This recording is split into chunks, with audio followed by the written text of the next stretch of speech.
आऊज़ु बिल्लाहि मिनश्शैतानिर रजीम बिस्मिल्लाहिर रहमानिर रहीम रब्बि इश्रह ली सदरी व यस्सिर ली अमरी वहलुल उक़दतम मिन लिसानी यफ़क़हू क़ौली रब्बि ज़िदनी इल्मा अल्लाहुम्मा अरिनल हक़्क़ हक़्क़न वरज़ुक़ना इत्तिबाअह व अरिनल बातिला बातिलन वरज़ुक़ना इज्तिनाबा आमीन या रब्बल आलमीन।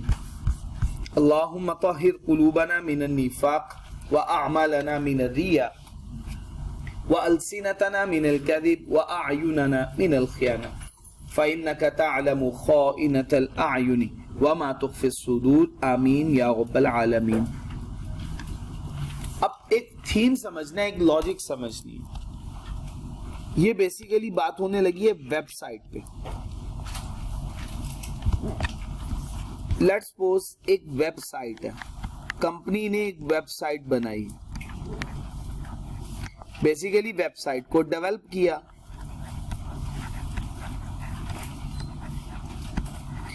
वेबसाइट की जो डेवलपमेंट कॉस्ट है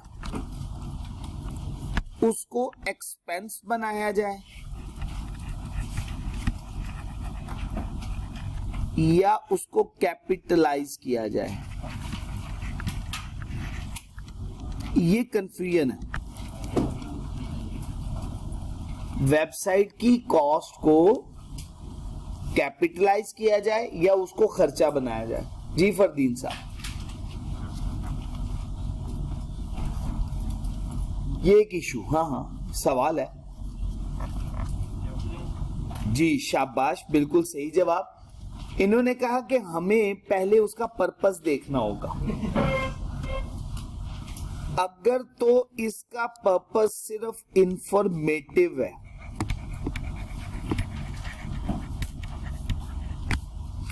ये सिर्फ प्रोडक्ट पोर्टफोलियो के बारे में, कंपनी की जो बेसिकली एक्टिविटीज है उसके बारे में इंफॉर्मेशन प्रोवाइड कर रही, और सेल एंड परचेज की एक्टिविटी परफॉर्म नहीं कर रही कि आप इस वेबसाइट की मदद से कोई सेल और परचेज की एक्टिविटी परफॉर्म नहीं कर सकते हो, तो फिर आपने इसको एक्सपेंस कर देना।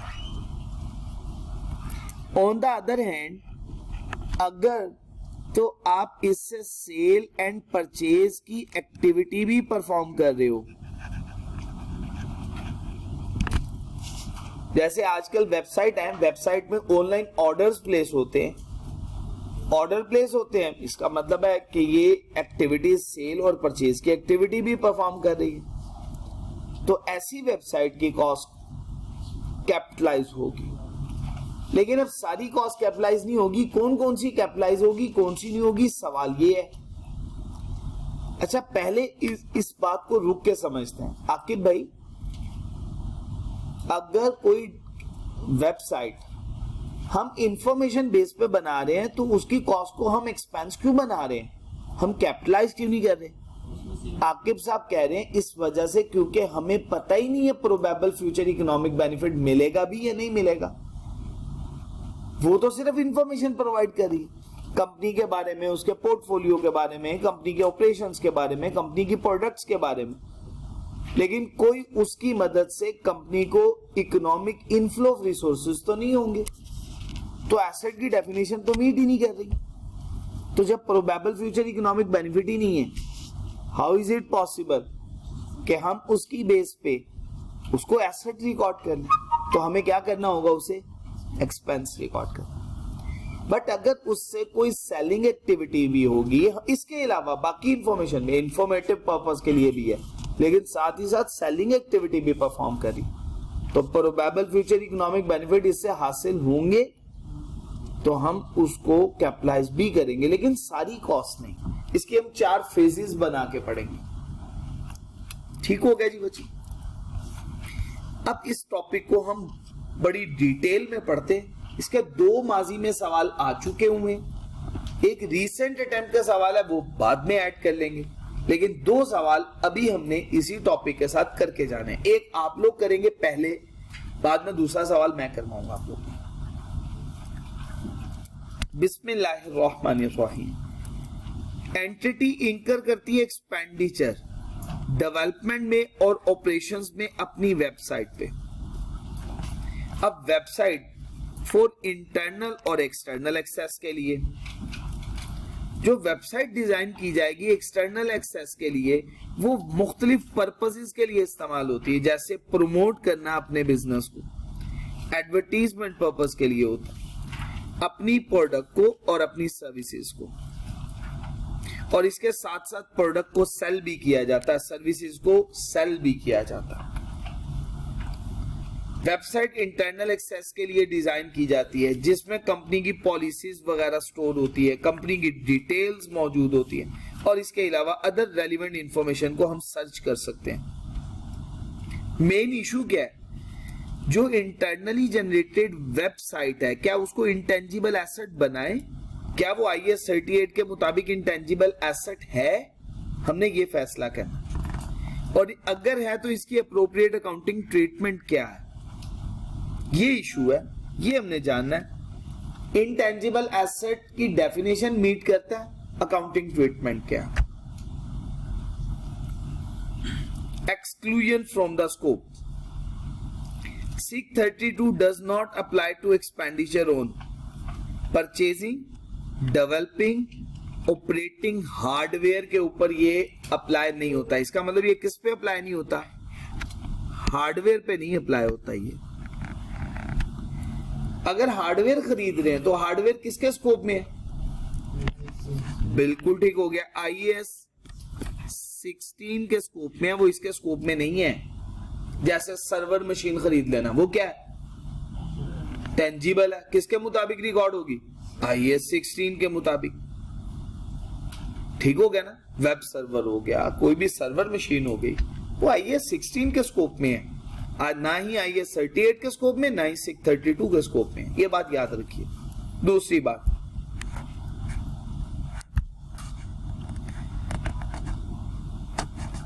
जब एक एंटिटी एक्सपेंडिचर इंकर करेगी इंटरनेट सर्विस प्रोवाइडर होस्टिंग की सर्विसेज से रिलेटेड। अच्छा, अब होस्टिंग से क्या मुराद?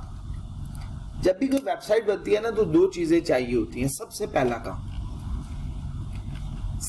होता है डोमेन नेम। जैसे इस दुनिया में कोई भी इंसान है तो उसका एक स्पेसिफिक नाम है जिससे हम उसको पुकारते हैं। अब नेट पे अगर हम किसी खास सफे को ओपन करना चाह रहे हैं, उससे डाटा एक्सट्रैक्ट करना चाह रहे हैं, उसको लोड करना चाह रहे हैं, तो उसका नाम भी तो हमें पता होना चाहिए। उसके लिए उसका एक नाम यूज होता है, बैक एंड पे एक यूनिक नंबर होता है और उसको शो करवाया जाता है एक नाम से। वो नाम उसका URL नेम कहलाता है और उसको कहते हैं हमने जो नंबर है वो डोमेन नेम हासिल कर ली और वो यूनिक है, हर एक की यूनिक है। तभी तो सिस्टम को पता चलता है कि ये इंफॉर्मेशन मांग रहे हैं, ये सफा ओपन करना है, अदरवाइज तो सिस्टम कंफ्यूज ही रहे। तो वो स्पेसिफिक पेज ओपन करके हमारे लिए हमें डिस्प्ले कर देता है, हमें शो करवा देता है। वो होती है डोमेन नेम। अब उस डोमेन में जितनी भी इंफॉर्मेशन है वो किसी ना किसी जगह पे तो सेव होनी है। उसके लिए हमें एक स्पेस खरीदनी पड़ती है। जैसे गाड़ी पार्क नहीं की जाती, वैसे हम अपने डाटे को पार्क करते हैं वहां पे। वो जो हम स्पेस खरीदते हैं उसको कहते हैं होस्टिंग। तो दो चीजें चाहिए। जैसे कैप्स का LMS बना हुआ है, अब ये देखिए कैप्स LMS, एक ये URL, ये डोमेन नेम है। आप जाके लिखेंगे capsLMS.com, ये किसी और को अब अलॉट नहीं होगा, ये इन्हीं का है, इन्हीं के पास रहेगा। मैं आपको एक एग्जांपल देता हूं। ACCA, एसोसिएट चार्टर्ड अकाउंटेंट की है, आपको पता है यूके की चार्टर्ड अकाउंटेंसी की है। ACCA के नाम से किसी ने पहले ही एक URL डोमेन नेम खरीद ली हुई थी। जब ACCA ने ये डोमेन नेम लेना था तो उसने बड़ी हाई अमाउंट एक्वायर कर ली। उसने कहा इतने पैसे दो, आपको ये डोमेन नेम बेच देता हूं मैं। फिर ACCA ने उसको पैसे नहीं दिए, ACCA ने अपनी डोमेन ACCA ग्लोबल के नाम से ओपन की थी, मिल ही नहीं सकी। जैसे ICAP की जो है डोमेन, अब जैसे कैप्स है, कैप्स के आगे LMS है, capslms.com, ये कोई और किसी को ये नाम अलॉट नहीं हो सकता। कैप्स LMS ये डोमेन फिक्स हो गई इनके लिए, जिसने खरीद ली, जिसने बाय कर ली, बस अब उसी के नाम पे फिक्स है, कोई इसको अब नहीं बेचेगा। मतलब इसके प्रोवाइडर्स हैं, डिफरेंट डोमेन नेम के प्रोवाइडर्स होते हैं। अब वो जो डोमेन नेम का सर्विस प्रोवाइडर है, वो कोई भी हो, वो ये नाम अब नहीं बेच सकता, ये नाम बिक चुका। और जहां पे डेटा स्टोर होगा उसे कहते हैं होस्टिंग। जैसे होस्टिंगर बहुत फेमस है इस टाइम, वो होस्टिंग प्रोवाइड करता है, होस्टिंग की सर्विसेज। क्या वहां पे आपको डेटा अपना पार्क करना, सेव करवाना, स्पेस चाहिए। कहते हैं कोई भी एक्सपेंडिचर आपने इंकर किए internet service provider hosting the entity website के लिए, होस्टिंग के लिए, वो expenditure is recognised as an, वो क्या बनेगा, आपका खर्चा बनेगा। याद रख लेना बस ये बात, उसको आप कैपिटलाइज नहीं कर सकते, पता ही नहीं है आप, वो आप उसको यूज करते जा रहे हो, उसके बेनिफिट, उसके लिए कॉस्ट पे की हुई है, बस आप उसको कैपिटलाइज नहीं कर सकते। नेक्स्ट, अगली बात बचे, डेवलपमेंट और operation of website for sale to another entity. अगर आप, जैसे मैं हूं, मैं डेवलपर हूं, मेरे पास हसनैन साहब आए और मुझे कहते हैं मुझे एक वेबसाइट डेवलप करके दे दो। मैंने कहा कौन सी वेबसाइट? इन्होंने कहा LMS बनवाना है। मैंने कहा नाम क्या है? इन्होंने कहा अब्दुल्ला लर्निंग हब के नाम से बना दो मुझे। मैंने कहा ठीक है मैं बना देता हूं, अब्दुल्ला लर्निंग हब के नाम से मैंने आपको एक वेबसाइट डिजाइन करके दे दी। अब मेरे लिए वो वेबसाइट स्टॉक है, क्योंकि मैं बना के इन्हें बेच दूंगा, मैं इनके लिए बना रहा हूं, तो वो 632 के स्कोप में नहीं आएगी, बल्कि वो किसके स्कोप में चली गई? IAS 2 के स्कोप में चली गई। ये भी बच्चे बात क्लियर हो गई, कोई दिक्कत तो नहीं है? 3 बातें हमने कहा, अगर हार्डवेयर IAS 16, होस्टिंग की सर्विसेज ली, एक्सपेंडिचर IAS 38 के मुताबिक। तीसरी बात हमने कहा, अगर आपने किसी के लिए वेबसाइट डेवलप की, वो आपके लिए स्टॉक है, इन्वेंट्री है, IAS 2 के स्कोप में जाएगी बात। आखिरी बात, 4th वन, अगर लीजेस ऑफ इंटेंजिबल एसेट हो जाए तो वो किसके स्कोप में आ रहा है? IFRS 16। तो ये चारों बातें जिसपे 632 अप्लाई नहीं होगा। 632 है क्या? अब वो उसकी बात करने लगा। एक एंटिटी जिसकी अपनी वेबसाइट है, internally generated intangible asset, IAS 38 की रिक्वायरमेंट के मुताबिक उसको रिकॉग्नाइज करना है इंटेंजिबल एसेट, अगर वो IAS 38 की रिकॉग्निशन का क्राइटेरिया मीट कर जाए। अब बात शुरू करने लगा, अगर वेबसाइट को सिर्फ और सिर्फ प्रमोशन के लिए, एडवर्टीजमेंट के लिए बनाया गया, शायद साहब किस लिए? एडवर्टीजमेंट के लिए, प्रमोशन के लिए, अपनी प्रोडक्ट या अपनी सर्विसेज को, तो entity will not be able to demonstrate how to generate the probable future economic benefit. Not be able to demonstrate generate the future economic benefit. इस लाइन को जो मैंने हाईलाइट कर लिया, रट्टा लगा लेना, थ्योरी का सवाल आएगा, ये जवाब लिख के आना, या अगर वो रीजन पूछे कि हम इसको कैपिटलाइज क्यों नहीं करेंगे, यही बात लिख के आनी है बस। समझ आ गई दिल साहब?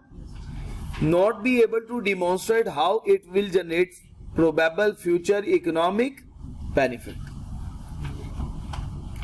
अगर हम एक वेबसाइट को इंटरनली जनरेट करते हैं, इसका मकसद सिर्फ और सिर्फ हमारी प्रोडक्ट को एडवर्टाइज करना है, इसके मदद से हम मार्केट में चीजें ना बेचेंगे ना खरीदेंगे, मतलब ई कॉमर्स की एक्टिविटी परफॉर्म नहीं करेगा, सिर्फ इंफॉर्मेटिव है, एडवर्टीजमेंट है, प्रमोशन है। इस वेबसाइट की कॉस्ट कैपिटलाइज होगी या खर्चा बनेगी? खर्चा बनेगी, क्योंकि वो IAS 38 का क्राइटेरिया मीट नहीं करती। साथ ही साथ उसने कहा हमें पता ही नहीं है हमें इससे प्रोबेबल फ्यूचर इकोनॉमिक बेनिफिट मिलेगा भी या नहीं मिलेगा। समझ आ गई बात? तो अब हमने बात क्या जानी? फरदीन साहब क्या बात जानी? कंक्लूजन क्या ड्रॉ किया?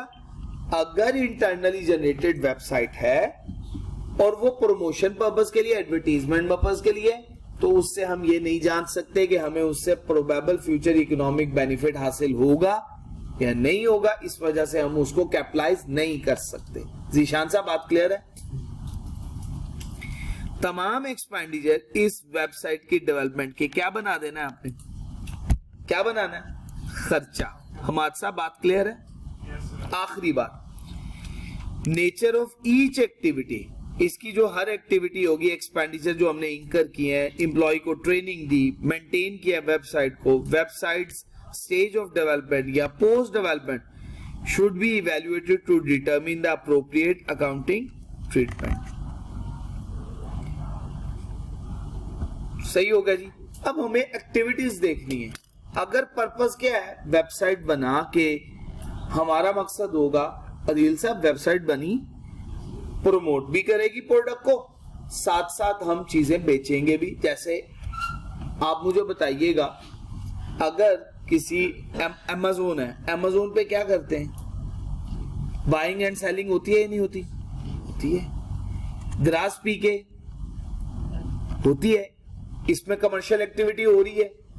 अब वो जिस कंपनी की वेबसाइट है उसको probable future economic inflow of resources मिल रहे हैं। अलनादी की वेबसाइट है, इसी तरह से और बहुत सारी कंपनीज है, जैसे सफाई टेक्सटाइल मिल है। सफाई टेक्सटाइल मिल की वेबसाइट है, आपको कोई कपड़ा पसंद आ जाता है, ऐड टू कार्ट करेंगे, कार्ड की इंफॉर्मेशन देंगे, आप परचेज कर लेंगे। अब वो जो इन्होंने इंटरनली जनरेट की हुई है अपनी वेबसाइट, उसके ऊपर जो एक्सपेंडिचर्स हुए हैं उसे क्या करेंगे?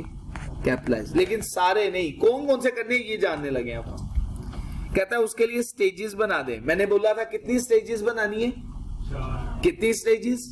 नाम याद करें। पहली स्टेज क्या है? पहली स्टेज क्या है? दूसरी डिफाइन करना हार्डवेयर को और सॉफ्टवेयर की स्पेसिफिकेशन को। ये दोनों स्टेजेस को जस्ट लाइक रिसर्च फेज बोलते हैं। तीसरी इवेल्युएट करना अल्टरनेटिव प्रोडक्ट एंड सप्लायर्स और सिलेक्टिंग प्रेफरेंसेस। ये है हमारी प्लानिंग स्टेज। ये कौन सी स्टेज है? कौन सी स्टेज है? प्लानिंग का मतलब रिसर्च फेज। ये स्टेज बिल्कुल रिसर्च फेज वाली स्टेज है। ये कौन सी स्टेज है? ये कौन सी स्टेज है? और इस दौरान होने वाले सारे एक्सपेंस आपने क्या कर देने? एक्सपेंस ही बना देने। तो बात खत्म, ये एक्सपेंस बनेगा।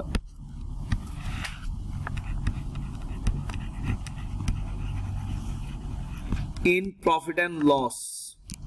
वर्ड पढ़ के भी बताए, मुझे समझ आती है नहीं आती। पेपर में सवाल आ गया, कहता फिजिबिलिटी स्टडी कर रहे हैं। फिजिबिलिटी का मतलब क्या? हम ये देख रहे हैं कि ये वेबसाइट कौन सी बनाए, नाम क्या रखे? फिजिबिलिटी।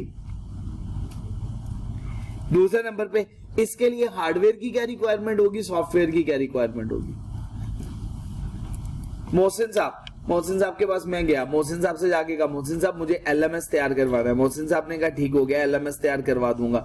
मैंने उन्हें कहा कि मुझे बताइएगा उसके लिए मुझे कोई सर्वर मशीन जिसमें मैं लेक्चर्स वगैरह रखूं, और हार्डवेयर की क्या रिक्वायरमेंट्स होगी, मुझे स्टोरेज कितनी लेनी पड़ेगी, होस्टिंग की स्पेस कितनी होगी, उसमें रैम की क्या सिचुएशन होगी, और मुझे ये सब बातों के बारे में आपने बताना। ये बता रहे हैं, डेवलपमेंट हो तो नहीं गई। इसके जो चार्जेस होंगे, इसकी जो कंसल्टेंसी फी होगी, ये क्या है? एक्सपेंस है, खर्चा।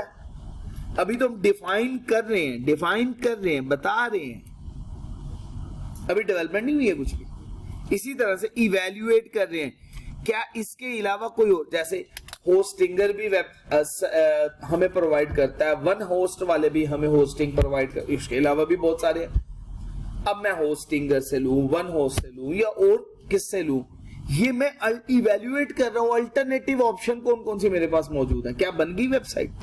नहीं, एक्सपेंस है। सिलेक्टिंग प्रेफरेंसेस, इसमें से मैं किसकी कॉस्ट कम है, कौन ज्यादा अच्छी फैसिलिटी प्रोवाइड कर रहा है, उसको सिलेक्ट करना है मुझे। सॉरी क्या है? रिसर्च का मतलब है ढूंढ रहा हूं, अभी रिसर्च फेज पे हूं, फिजिबिलिटी स्टडी पे। इवैल्यूएटिंग अल्टरनेटिव प्रोडक्ट्स, मेरे पास दो ऑप्शन आई है, मैं ढूंढूंगा इसके अलावा भी कोई अल्टरनेटिव है ऑप्शन मेरे पास, इवैल्यूएट कर। ठीक हो गया। जैसे मुझे डोमेन नेम खरीदनी है, डोमेन नेम खरीदते हुए .com वाली डोमेन नेम .edu वाली, डोमेन नेम .pk वाली।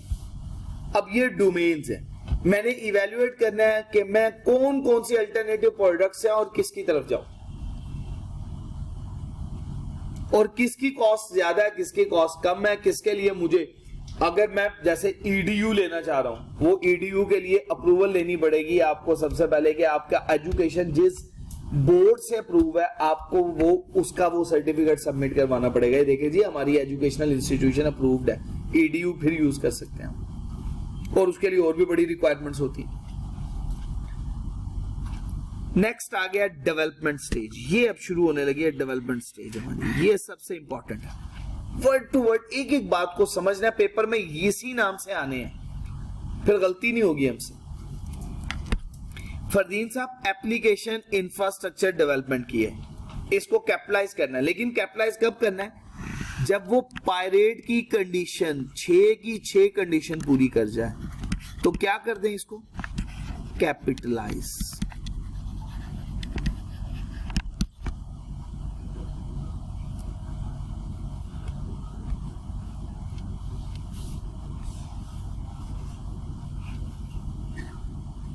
पहले अकाउंटिंग ट्रीटमेंट पढ़ूं अगर आप लोग इजाजत देते हैं मुझे।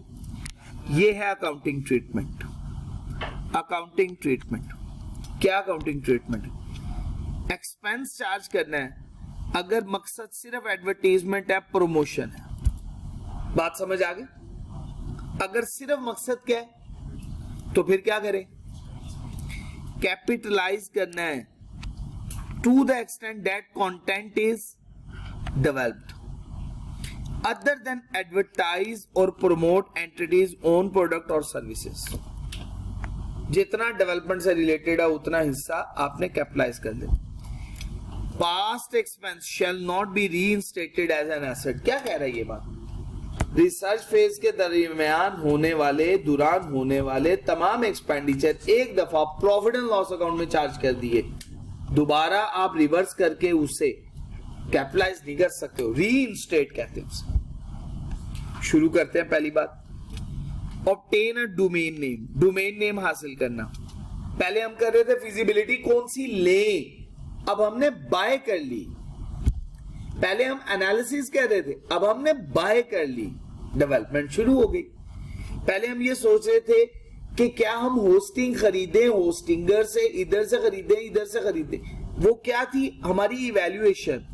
हमने बाय कर ली। Developing operating software, developing code for application. Application के लिए कोड डेवलप करना शुरू कर दिया। Installing developed application on web server. Web server पे हमने इंस्टॉलेशन कर डाली। Stress testing. आपको पता है वेबसाइट पे ट्रैफिक्स होती है। मैं आपको अभी मिसाल देता हूं। कैप्स LMS में टैक्स के अंदर तकरीबन 92 के करीब स्टूडेंट्स रजिस्टर्ड है। अगर मैं कहूं टैक्स के पोर्टल पे या टैक्स के यूजर का रश कितना है, ट्रैफिक कितनी, 92 यूजर्स। अब समझ आ गई? अब 92 यूजर्स अगर उसको at the same time access करें, क्या सर्वर इतना स्ट्रेस टेंशन बर्दाश्त कर सकता है? ठीक हो गया। इसको कहते हैं स्ट्रेस टेस्टिंग करना। समझ आ गई? स्ट्रेस देना उसको, ज्यादा से ज्यादा उस पर लोड। जैसे हम सिस्टम को चेक करना चाह रहे हैं ना, कोई भी सिस्टम लेते हैं, शायद से आप कोई भी सिस्टम खरीदते हैं बाजार से, हमने चेक करना है ये सिस्टम की कैपेबिलिटी क्या है। जैसे आप अगर देखें तो एक सिस्टम के अंदर प्रोसेसर्स होते हैं, 8 प्रोसेसर होते हैं। जरूरी नहीं वो 8 के 8 एक टाइम पे ऑपरेट करना शुरू कर दें।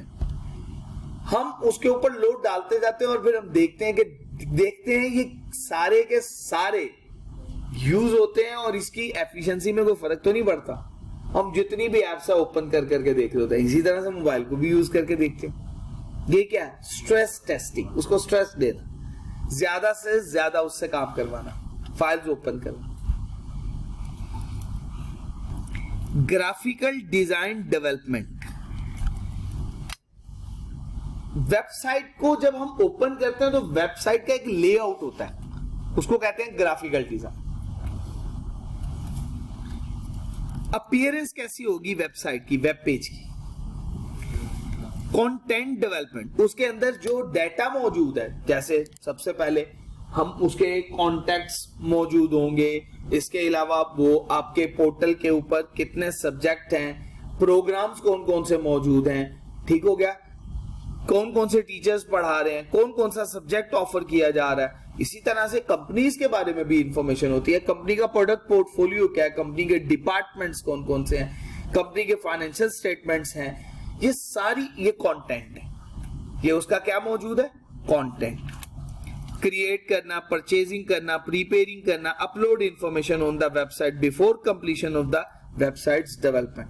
अगर ये क्राइटेरिया मीट कर जाए तो कैपिटलाइज करना है, नहीं तो क्या कर देना है, एक्सपेंस कर देना। अगला स्टेप आ गया ऑपरेटिंग स्टेज। पायरेट वही जो IAS 38 की 6 कंडीशन पढ़ी है। पहले नंबर पे हमने पढ़ा probable future economic benefit, intention to complete, resources हमारे पास अवेलेबल है, टेक्निकली फीजिबल है, अगर अवेलेबल होगा तो इस्तेमाल करेंगे या बेच देंगे, और इसकी अमाउंट को कैन बी मेजर्ड रिलायबली। अब आ गई अगली stage, operating stage. Operating stage का मतलब है वेबसाइट में ये बातें पहले जो है इसकी अकाउंटिंग ट्रीटमेंट मेरे साथ आपने सीखनी है, फिर उसके बाद बाकी बातें समझेंगे। ऑपरेटिंग स्टेज एक दफा development, once development of a website has been completed, तो फिर अगला काम क्या शुरू हो जाता है, ऑपरेटिंग। इस स्टेज के दौरान एक एंटिटी मेंटेन करती है, इनहांस करती है अपनी एप्लीकेशंस को, इंफ्रास्ट्रक्चर को, ग्राफिकल डिजाइन को, कंटेंट को, वेबसाइट के जो भी एक्सपेंडिचर होंगे इस स्टेज में एक्सपेंस रिकॉर्ड किया जाएगा। अब ये देखना, सारा एक्सपेंस नहीं, अगर ये क्राइटेरिया मीट कर गया डेवलपमेंट, बाकी एक्सपेंस। तो इतनी बात है सिर्फ कारआमद, बस ये जो मैंने हाईलाइट कर दी। इस स्टेज के दौरान अगर वो पायरेट वाली कंडीशन का क्राइटेरिया पूरा हुआ जो IAS 38 ने बताया, कैपिटलाइज करेंगे, नहीं तो एक्सपेंस बना देंगे।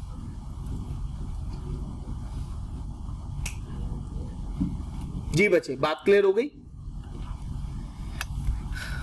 अच्छा बच्चे, अब जरा one by one, updating graphics. Graphics को क्या करना, अपडेट करना। आप देखते होंगे पहले व्हाट्सएप का ग्राफिकल इंटरफेस पहले बहुत ज्यादा इंटरैक्टिव नहीं था, रिस्पॉन्सिव नहीं था। अब बहुत इंटरैक्टिव भी हो गया, रिस्पॉन्सिव। अभी नई अपडेशन आई है 2 दिन पहले, मोर रिस्पॉन्सिव, मोर अट्रैक्टिव। अब आपके लिए क्या हो रहा है, ग्राफिकल यूजर इंटरफेस में अपडेशन होती जाती है with the passage of time. अगर IAS 38 का क्राइटेरिया मीट कर गया तो कैपिटलाइज करेंगे, नहीं तो नहीं करेंगे। एडिंग न्यू फंक्शन, इसमें कोई नया फंक्शन ऐड कर देना। जैसे व्हाट्सएप पे पहले ये फंक्शन मौजूद नहीं था कि हम मैसेज जो सेंड किया होता था उसको एडिट कर सकते हैं। अब ये फंक्शन आ गया, मैसेज सेंड करने के बाद उसको एडिट भी कर सकते हैं। ठीक हो गया, तो ये क्या हो गया, नया फंक्शन, फीचर या कंटेंट ऐड हो गया इसके अंदर। Registering the website with search engine, SEO यहां पे मौजूद है, जो बड़ी हाई कॉस्ट लेते हैं, बहुत हाई कॉस्ट लेते हैं। सर्च इंजन ऑप्टिमाइजर, इनका काम क्या होता है, आपकी वेबसाइट की रेटिंग इतनी हाई करवा देना कि कोई भी सर्च करे तो सबसे टॉप पे आपकी वेबसाइट रेकमेंड की जाए। ये सर्च इंजन ऑप्टिमाइजर लोग होते हैं, ये ऑप्टिमाइजेशन कर रहे होते हैं। इसी तरह से आपकी जितनी भी वेबसाइट है उसका सारा डाटा आप अपने पास बैकअप में मेंटेन कर रहे होते हो, जिसे हम कहते हैं कॉन्टिजेंसी प्लानिंग।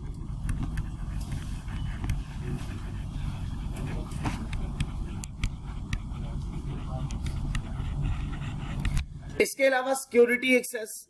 सिक्योरिटी एक्सेस का मतलब क्या, वो क्यों, देखो आप लोग ऑनलाइन बाइंग एंड सेलिंग कर रहे हो, आकिब साहब ऑनलाइन बाइंग एंड सेलिंग कर रहे हैं। वकास भाई, अब कोई भी यूजर आएगा, यूजर देखेगा URL के साथ लॉक का साइन बना हुआ, इसका मतलब आपकी वेबसाइट सिक्योर्ड है। इस पे जो SSL है वो बड़ा सिक्योर्ड SSL है, सिक्योर सॉकेट लेयर होती है ये। ऐसा क्यों चेक किया जाता है, इस वजह से क्योंकि हम अपने कार्ड की इंफॉर्मेशन पूरी ऐड करने लगे। अगर वो सिक्योर नहीं है तो हो सकता है कोई हैकर हमारी सारी इंफॉर्मेशन पढ़ ले, उसको एक्सेस मिल जाए। अगर उसको सारी इंफॉर्मेशन की एक्सेस मिल गई तो वो ट्रांजैक्शन कर सकता है हमारी अप्रूवल के बिना, तो वो सिक्योर ना हुई वेबसाइट। क्लियर हो गया? उसके लिए या तो सॉफ्टवेयर यूज होते हैं और इसके लिए हार्डवेयर भी यूज होते हैं। और बैंक्स के जो सिस्टम्स होते हैं उनमें सबसे ज्यादा हाई सिक्योरिटी मौजूद होती है, क्योंकि यूजर उस बैंक के पास कितने यूजर की ऑनलाइन इंफॉर्मेशन मौजूद होती है। अगर कोई हैकर उसको एक्सेस कर ले तो कितना नुकसान हो सकता है। उसके लिए सिक्योरिटी प्रोवाइड करना और फिर सिक्योरिटी को अप टू डेट भी करना है with the passage of time. Analysing usage of the website का यूजेज, उसके हिसाब से फिर आपने अपनी रैम अपनी रोम को इंक्रीज करना। ये अपडेशन है। इससे रिलेटेड जितनी भी बाकी कॉस्ट है ये प्रॉफिट एंड लॉस अकाउंट में चार्ज होंगी। 4 फेजेस पढ़ी है। पहली फेज थी planning phase, profit and loss account में एक्सपेंस करना है।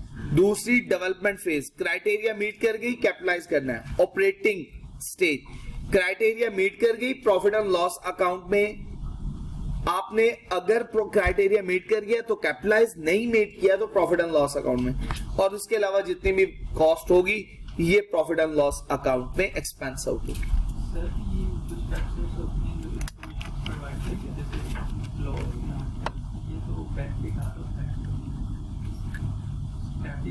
अब पता नहीं है ना, रिलायबल एस्टिमेट नहीं कर सकते। रिलायबल क्लिकिंग की बेस पे रेवेन्यू की बात नहीं हो रही।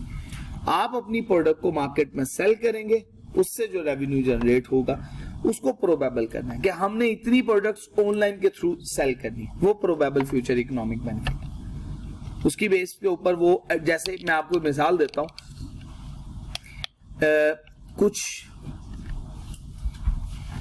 एजुकेशनल इंस्टीट्यूशंस हैं वो बहुत ज्यादा प्रमोशन प्रोवाइड कर रहे होते हैं अपनी वेबसाइट पे और ऑनलाइन उसकी बेस पे रजिस्ट्रेशन कर रहे होते हैं। ठीक हो गया?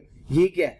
ये प्रोबेबल फ्यूचर इकोनॉमिक बेनिफिट्स है कि वो एडवर्टाइजमेंट देते हैं और फिर रात के टाइम पे सारा देखते हैं उसके इंप्रेशंस कितनी है, रीच कितनी है और कितने लोगों ने कमेंट्स किया। और उसकी बेस पे जो वेबसाइट डेवलपर होते हैं जिन्होंने ये पोस्ट प्लेस की हुई होती है वो चार्ज कर रहे होते हैं। वो रात के टाइम पूरी इंफॉर्मेशन भेज रहे होते हैं, इंप्रेशंस इतना हुआ, रीच इतनी हुई, कमेंट्स इतने हैं, ये देखे जी आपके साथ हमने इतना एग्री किया था उससे ज्यादा है। चाहे साथ वाले कमरे में अपना ही स्टाफ बैठा हुआ इंप्रेशंस दे रहा हूं, कमेंट्स कर रहा हूं, लेकिन वो उनका काम है ये सब का। और उन्होंने पूरा उसका व्यू बनाना और बना के प्लेस कर देना। ठीक है जी। आऊज़ु बिल्लाहि मिनश शैतानिर रजीम, बिस्मिल्लाहिर रहमानिर रहीम। ये अब आपके सामने सवाल मौजूद है बच्चे। कैलकुलेट करना है वेबसाइट की कॉस्ट इनिशियल मेजरमेंट के टाइम पे, जब फर्स्ट टाइम आप अपनी किताबों में रिकॉर्ड करेंगे कितनी होगी। साथ ही साथ आपने रीजन बतानी है जिस कॉस्ट को आपने कैलकुलेट करने के लिए शामिल नहीं किया इस कंप्यूटेशन में। अजवा limited is engage in the business of manufacturing and trading of consumer goods.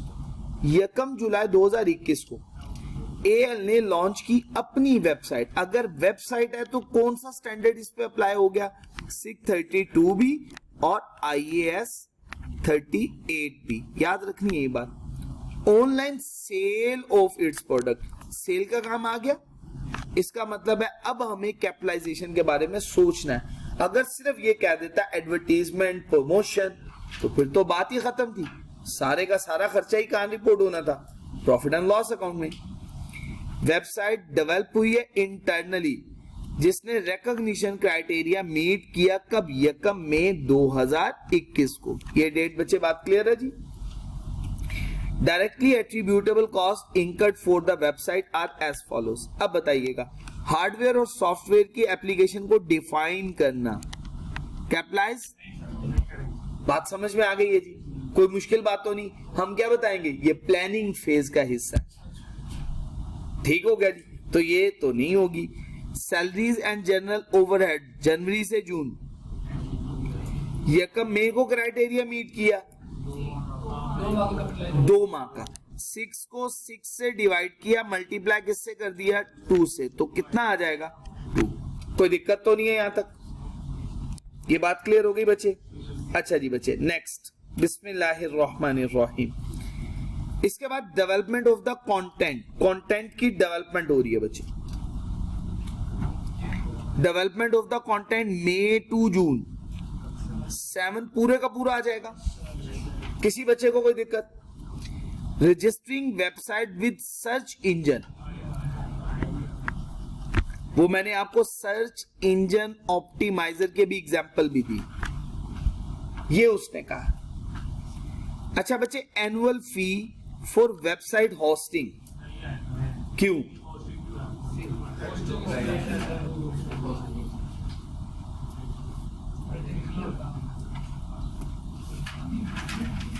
ये कंसीडर नहीं करेंगे आपके मुताबिक?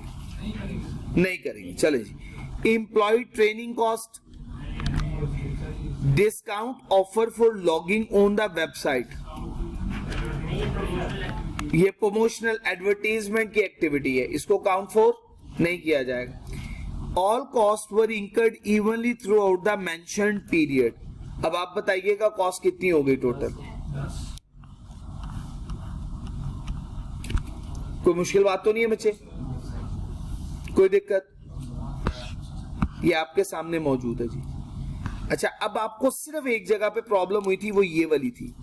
ये याद रखिएगा, होस्टिंग ऑपरेशंस की कॉस्ट होती है, रूटीन ऑपरेशंस की कॉस्ट होती है।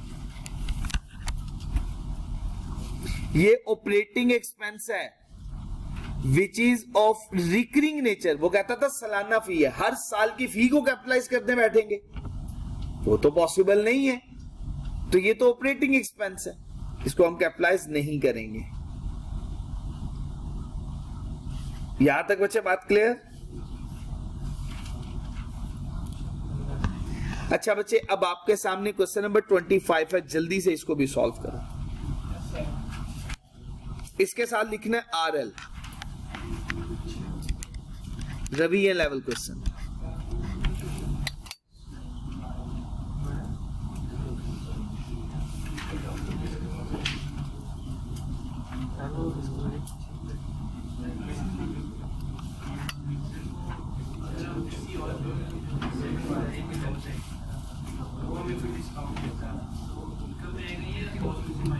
दोबारा बताइएगा जरा ऊंची आवाज से, आकिब साहब बात सुनिएगा फरदीन साहब की।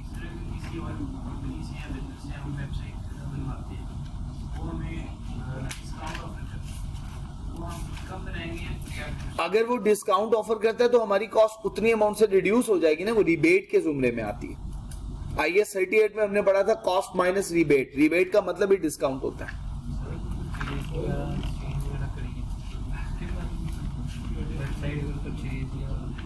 एक्सचेंज करेंगे IAS 38 के मुताबिक, लेकिन 632 इंटरनली जनरेटेड वेबसाइट की बात करता है और किसी की बात नहीं करता।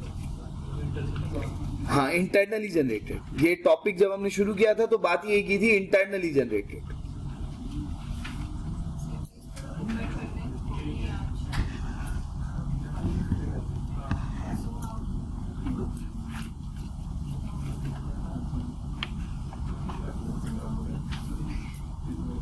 और बच्चे कर दूं?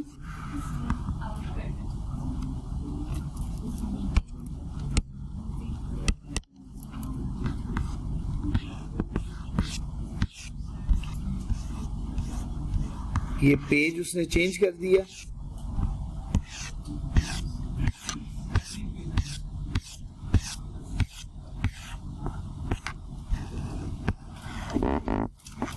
बच्चे ये भी लिमिटेड है, और अब देख लें जहां तक पॉसिबल है।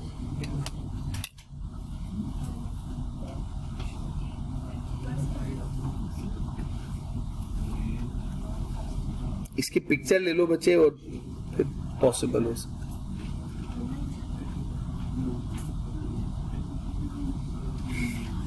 बच्चे मैं आप लोगों को सिर्फ 632 का हिस्सा अगर बताऊं तो ये वाला टॉपिक है, ये वाला सॉल्व करें, पॉइंट नंबर 2।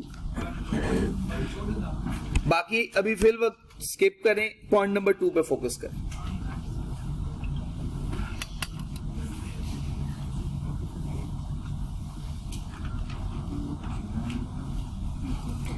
सिर्फ पॉइंट नंबर 2 में मुझे बता दीजिएगा कौन सी कॉस्ट, के बहुत ही स्ट्रेट फॉरवर्ड ये क्वेश्चन है।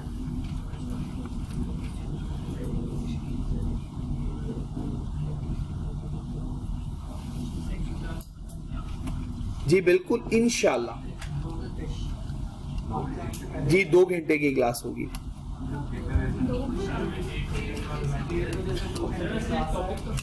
डेढ़ बजे से, या मैं बस नमाज का टाइम थोड़ा सा मुझे चाहिए 10 मिनट, आप लोग भी नमाज पढ़िएगा, नमाज पढ़ के फ्रेश होके आइएगा। कंसोलिडेशन से हमसे स्टार्ट करेंगे, तो हम इंशाल्लाह एसोसिएट को पढ़ेंगे आज इंशाल्लाह। हम करीब नहीं, इंशाल्लाह मैं उम्मीद है 1:45 तक शुरू कर देंगे हम क्लास, 3:30 बजे तक। आप ये समझ लें, ये आखिरी 3 दिन इंशाल्लाह, आज का दिन भी, कल का दिन भी और परसों का दिन भी। बस अल्लाह खैर व आफियत रखे। बस सिलेबस बच्चे हो जाएगा इंशाल्लाह, परसों तक हो जाएगा।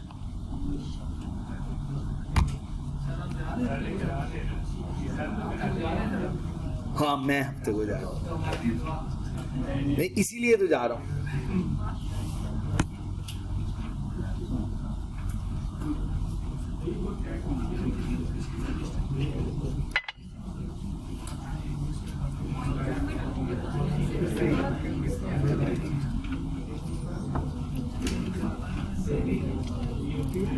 सिक्स 32 का बाकी बहुत आसान सवाल है, मुश्किल नहीं है। इसमें भी आपने नोट बनाना था, ये नोट का सवाल है। 31 दिसंबर 2018 को ZL ने लॉन्च की अपनी नई website, online streaming of TV shows, movies and web series. Website के कंटेंट को यूज किया जाएगा एडवर्टाइज करने के लिए, प्रमोट करने के लिए ZL की प्रोडक्ट को। वेबसाइट डेवलप की गई इंटरनली और क्राइटेरिया मीट कर रही है इंटेंजिबल एसेट का। डायरेक्टली एट्रीब्यूटेबल कॉस्ट कुछ इस तरह से। अंडरटेकिंग फिजिबिलिटी स्टडीज, बताइएगा दिल साहब कैपिटलाइज करेंगे या नहीं करेंगे? नहीं करेंगे। क्यों? क्योंकि फिजिबिलिटी स्टडीज है। इसे कहेंगे प्लानिंग फेज, और planning phase just like research phase. Evaluate alternative products, नहीं, इवैल्यूएट करना है कि क्या इसके अलावा कोई और अल्टरनेटिव प्रोडक्ट्स हो सकती है, वो भी रिसर्च प्लानिंग फेज का हिस्सा है। कैपिटलाइज नहीं करेंगे।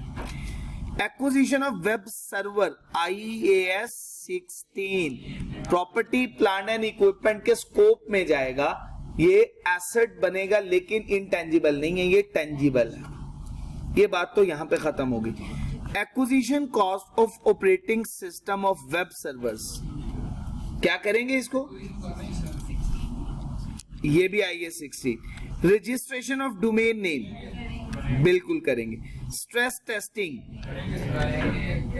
Design the appearance of the web page, development cost of new content related to online streaming,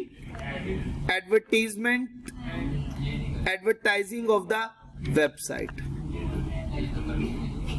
बात क्लियर है जी बच्चे? चले जी, कोई मुश्किल बात तो नहीं है, लेकिन मैं हो सकता है आपको सॉल्यूशन में दिखाऊं और आपसे पूछूं। ये आपके सामने मौजूद है जी। इन्हीं पॉइंट्स को हमने टिक किया हुआ है।